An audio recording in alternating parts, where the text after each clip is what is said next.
allow light to passes from them. Now next one is the transparent objects. Transparent objects are those objects which allows light to passes from them. जो अपने में से light को पास होने देते हैं उसको हम ट्रांसपेरेंट ऑब्जेक्ट्स बोलते हैं. ठीक है, कोई भी ट्रांसपेरेंट शीट होगी व्हाइट कलर की, मतलब बिल्कुल जो ट्रांसपेरेंट होती है, विंडोज हुई, तो ये सारे के साथ मिरर हुए जो दोनों साइड से जिसमें हम देख सकते हैं, तो all these are the examples of the transparent objects.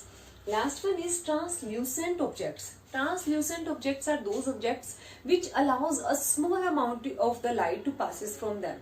जो बहुत ज्यादा लाइट को पास नहीं होने देते लेकिन थोड़ी सी लाइट को अपने में से पास होने देते हैं.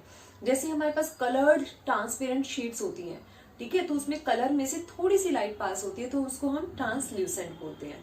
ठीक है, so these are 3 materials. So we are going to talk about opaque object in this particular topic. So yes, opaque objects are the objects which do not allow light to passes from them. And the best example according to this chapter is sun and earth and moon. Earth and moon are opaque objects. They do not allow light to passes from them. Because of this nature, eclipses comes into existence. क्योंकि अपने अंदर से lights को पास नहीं होने देते इसलिए हमारे पास एक्लिप्स बनते हैं. एक्लिप्स मीन्स कोई भी जब एक पर्टिकुलर चीज है जब वो अपने में से लाइट को पास नहीं होने देगी तो वो अपनी सरफेस से रिफ्लेक्ट करवाएगी तो इतने पर्टिकुलर पोर्शन पे वहां पे शैडो दिखाई देगा. वहां पे कुछ भी नहीं दिखाई देगा क्योंकि वहां से कोई लाइट ट्रांसमिट ही नहीं हुई, पास ही नहीं हुई.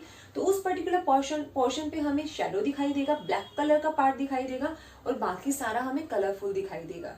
तो ओपेक ऑब्जेक्ट्स की वजह से शैडो बनती है. We are opaque objects. मेरे से लाइट ट्रांसफर होकर मतलब पीछे से पास नहीं हो सकती, तो आप लोगों ने देखा होगा लाइट के सामने खड़े होकर आपको पीछे शैडो दिखाई देता है. यस, राइट नाउ ऑल्सो यहाँ पे कहीं पे मेरे पास शैडो बन रहा है. तो क्यों? क्योंकि I am an opaque object. Likewise, the sun and the moon are also an opaque objects. Because of that, shadows formed. तो yes, eclipse क्या होता है? The shadow of the earth and the moon. अर्थ की भी हो सकती है, moon की भी हो सकती है. Produced by sunlight is called eclipses.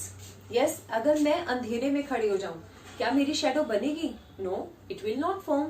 So your shadow will always formed in the presence of light by the opaque objects. Opaque objects shadow बनाते हैं लेकिन सिर्फ लाइट की प्रेजेंस में. और हमें पता है कि the ultimate source of the light on the earth is sun. तो इसीलिए हमने बोला है कि शैडो बन रही है या तो अर्थ की बनेगी या तो हमारे पास मून की बनेगी. क्यों बनेगी? Because of the sunlight. इसको हम एक्लिप्स बोलते हैं. And for the formation of the eclipses, आपने हिंदी में कॉमन लैंग्वेज में सुना होगा ग्रहण, कि आज सूर्य ग्रहण लग गया, आज चंद्र ग्रहण लग गया, तो that is eclipse. lunar eclipse and solar eclipse. ठीक है, तो yes, for the eclipses formation, the sun, moon and earth should be in the straight line. ये तीनों के तीनों एक straight line में होने चाहिए. ठीक है, so now we are going to discuss about solar eclipse and lunar eclipse one by one in detail. Yes students, now our first eclipse is lunar eclipse. So yes, what does it mean? When the earth comes between sun and the moon and when it casts its shadow on the moon, then lunar eclipse formed. Lunar eclipse कब बनता है? मैंने आपको बताया कि for the formation of an eclipse, the earth, sun and the moon should be in the straight line. तो अभी सारे के सारे स्ट्रेट लाइन में है. ये हमारा फर्स्ट कंडीशन है. सेकंड, हमारे पास अगर हम ल्यूनर एक्लिप्स की बात कर रहे हैं, दैट मीन्स सन तो यही रहेगा बट मून जो है, अर्थ जो है वो मून और सन के बीच में आ जाएगी. ठीक है, तो जितनी भी सनलाइट आ रही है, मैंने आपको बताया it is an opaque object. तो सनलाइट जितनी भी यहाँ पर आ रही है वो अब मून तक पहुंच ही नहीं पा रही है क्योंकि वो अपने में से पास ही नहीं होने दे रही लाइट को. तो ये उसके रास्ते को ब्लॉक कर रही है, तो इसलिए हमारे पास मून दिखाई ही नहीं दे रहा, तो हम उसको ल्यूनर एक्लिप्स बोलते हैं.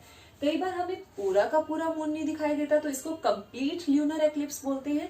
कई बार उसका पार्ट नहीं दिखाई देता थोड़ा सा, तो हम उसको बोलते हैं partial lunar eclipse. Okay, and yes, this diagram is very very important because 2 eclipses are there in your syllabus and out of these 2, 1 eclipse will definitely come in your exams. तो आपको इसके डायग्राम्स को draw करने की practice अच्छे से होनी चाहिए ताकि आप पेपर में इसको ड्रॉ कर सको. ठीक है, यस, इसके अंदर और हम क्या कर सकते हैं, I have written two terms here, umbra and penumbra. So yes, umbra is that part of the that region where the earth completely blocks the light of the sun towards moon. जो moon तक जाने वाली हर एक light को completely block कर देती है, moon तक पहुंचने नहीं देती, उसको हम बोलते हैं अंबर पार्ट. फिर आता है हमारे पास प्रियम्बर. तो प्रियम्बर क्या होता है कि वो वाला पार्ट जहां पर अर्थ ब्लॉक तो कर रही है सनलाइट को, लेकिन पार्शियली, थोड़ा सा, बिल्कुल ब्लॉक नहीं कर रही है, तो उस पर्टिकुलर रीजन को हम बोलते हैं प्रियम्बर. तो yes, basically you have to learn the definition the most.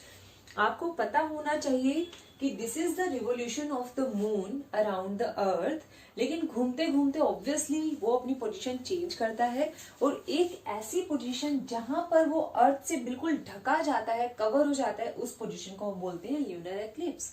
So here you have to learn 2-3 things. First one is the definition of the lunar eclipse. When the earth comes between the sun and the moon, that particular situation is known as lunar eclipse. Second thing, the parts umber and pre-umber means, and third thing, the diagram. So these 3 things you have to learn and understand carefully. इसको draw कर कर देखोगे, जितना आप draw करके देखोगे उतना आपका कंसेप्ट क्लियर होगा. जितना आप सिर्फ बार बार पूछते जाओगे कि मैम ये क्या, तो आपका कंसेप्ट क्लियर नहीं होगा. So better to try by yourself by making the diagram. Okay, so yes, this is about lunar eclipse. Now we are going to study about solar eclipse. Now next one is solar eclipse, when we are unable to see the sunlight. So yes, here a small change is there. When moon comes in between sun and the earth, that particular time is known as solar eclipse. जब moon अर्थ और सन के बीच में आ जाता है. Here a small change. Earlier in lunar eclipse, it was the earth which comes in between sun and the moon. Now it's a moon which comes in between sun and the earth. So this thing you have to clear in your mind and keep learning. ठीक है, वो याद रखना है, उसको याद करते जाओ.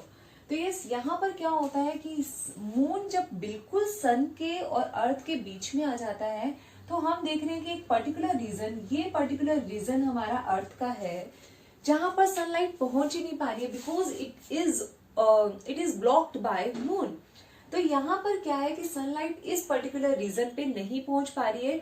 तो यहाँ पर जितने भी लोग रहते हैं उनको उस पर्टिकुलर डे टाइम पे भी इवन अंधेरा दिखेगा. It's dark during even the day time also. So yes, ये हमारे पास पर्टिकुलर रीजन हुआ. इस पर्टिकुलर रीजन पे हम बोलेंगे it's solar eclipse. When the completely sun is blocked by the moon, that it is known as a complete solar eclipse. When the sun is blocked partially, then that time it is known as partial solar eclipse. ठीक है, तो यहाँ पर basically क्या है कि सन का जो लाइट है वो अर्थ तक नहीं पहुंच पा रहा है, जिसकी वजह से we are unable to see the sunlight. हमें सनलाइट दिखाई ही नहीं दे रही है, अंधेरा हो गया है. तो उस पर्टिकुलर सिचुएशन को सोलर एक्लिप्स बोलते हैं कि सूरज को छुपा लिया गया है, हमें दिखाई नहीं दे रहा है. ठीक है, नॉर्मल लैंग्वेजेस में हम ये बोलते हैं. And at that particular time we don't have to see sun directly because it can damage our eyes. हम सन को नहीं देख सकते हैं, तो उसमें से रेडिएशंस वगैरह निकलते हैं जो हमारी आईज को हार्म कर देते हैं. तो सन को कभी भी नहीं देखना है सोलर एक्लिप्स में. And now you know about lunar and solar eclipse, so now you can relate yourself whenever a next solar और ल्यूनर एक्लिप्स विल हैपन. तो आपको पता चलेगा yes we have studied it in our science subject, तो इसका मतलब क्या है. ठीक है, so next time correlate with it. This is the umber part, as I told you in lunar eclipse also. Umber part is that particular region where the sunlight is completely blocked. ठीक है, पहले वो अर्थ से थी, अब वो सन से, अब वो मून से है. And pre-umber is that particular region where the sunlight is blocked but it is partial blocked by the moon. तो उसको हम pre-umber बोल रहे हैं. So again this diagram is very important. ये जो स्ट्रेट लाइंस हैं, ये जो सर्कल्स हैं, इनको कंपास से बनाना, या छोटी छोटी चूड़ी आती है, या फिर वो एक पर्टिकुलर स्केल आता है जिसमें छोटे छोटे सर्कल्स होते हैं, तो उनकी हेल्प से बनाना. And these line should be correct. So this is the diagram which you have to keep in your mind. एक बार क्या होता है, कई बार क्या होता है कि ये मून जो हमें दिखाई दे रहा है ना, हमें लगता है कि वो कंप्लीटली सन के बीच में आ गया है, जिससे हमें क्या है कि सनलाइट तो नहीं दिख रही है, लेकिन साइड की हल्की सी रेड कलर की बाउंड्री दिखती है. उस पर्टिकुलर स्टेज को हम बोलते हैं कोरोना.